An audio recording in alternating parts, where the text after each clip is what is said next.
कोरोनाच्या तिसऱ्या लाटेचं संकट घुंगावत असतानाच आता लहान मुलांच्या जीवाला धोका असल्याची बाब समोर आली आहे। कोरोनानंतर लहान मुलांना MIS-C या आजाराचा धोका होऊ लागलाय। नाशिक जिल्ह्यात या आजाराने 10 बालकांचा मृत्यू झालाय।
कोविडमुळे जे न्यूमोनिया होऊन मृत्यूचं जे प्रमाण आहे ते एवढं नाहीये जेवढं जर MIS-C हा आजार जर झाला आणि तो जर लक्षात नाही आला तर त्याच्याने लहान बालकं दगावू शकतात। MIS-Cचा वाढता धोका लक्षात घेऊन नाशिक जिल्ह्यात बालरोग तज्ञांची टास्क फोर्स गठीत करण्यात आली आहे। त्यामार्फत कोरोना रुग्णांचा अभ्यास करण्यात आला।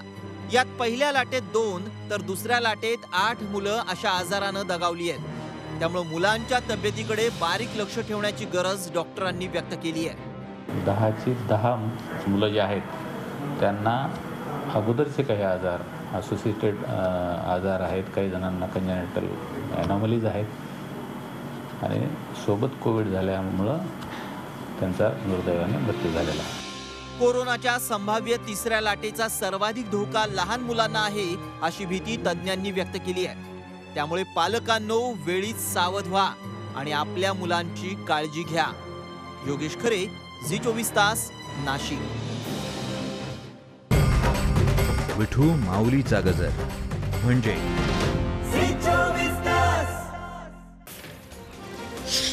शिवसेना खासदार संजय राऊत यांनी सकाळी वर्षा बंगल्यावर जाऊन मुख्यमंत्री उद्धव ठाकरेंची भेट घेतली। त्यानंतर संध्याकाळी सिल्वर ओक या निवासस्थानी जाऊन राष्ट्रवादी काँग्रेसचे अध्यक्ष शरद पवार यांच्याशी त्यांनी चर्चा केली। त्यामुळे राजकीय वर्तुळात सगळ्यांच्याच भुवया उंचावल्यात। 2 दिवसात राऊत 2 वेळा मुख्यमंत्र्यांना भेटले। राजकीय संन्यास घेण्याच्या देवेंद्र फडणवीसांच्या वक्तव्यावरती संजय राऊत आणि बाळासाहेब थोरातांनी प्रतिक्रिया दिली आहे। फडणवीसांना संन्यास घेऊ देणार नाही असं राऊतांनी म्हटलंय। तर राजकीय फायद्यासाठी फडणवीस अशी विधानं करतात पण करत काही नाही अशी टीका महसूल मंत्री बाळासाहेब थोरातांनी केली आहे। स्थानिक स्वराज्य संस्थांच्या निवडणुका पुढे ढकलाव्यात यासाठी राज्य सरकारनं 6 महिन्यांची मुदतवाढ मागितलेली आहे। सर्वोच्च न्यायालयात यासंबंधी राज्य सरकारनं याचिका दाखल केली आहे। ओबीसी आरक्षण जादा झाल्यानं 5 जिल्हा परिषदांच्या पुन्हा निवडणुका घेण्याचे आदेश कोर्टानं दिले होते। मात्र कोरोनाची तिसरी लाट आल्यानं निवडणुका घेऊ नयेत अशी मागणी याचिकेत करण्यात आली आहे। बहिणाबाईंची जात्यावरची ओवी म्हणजे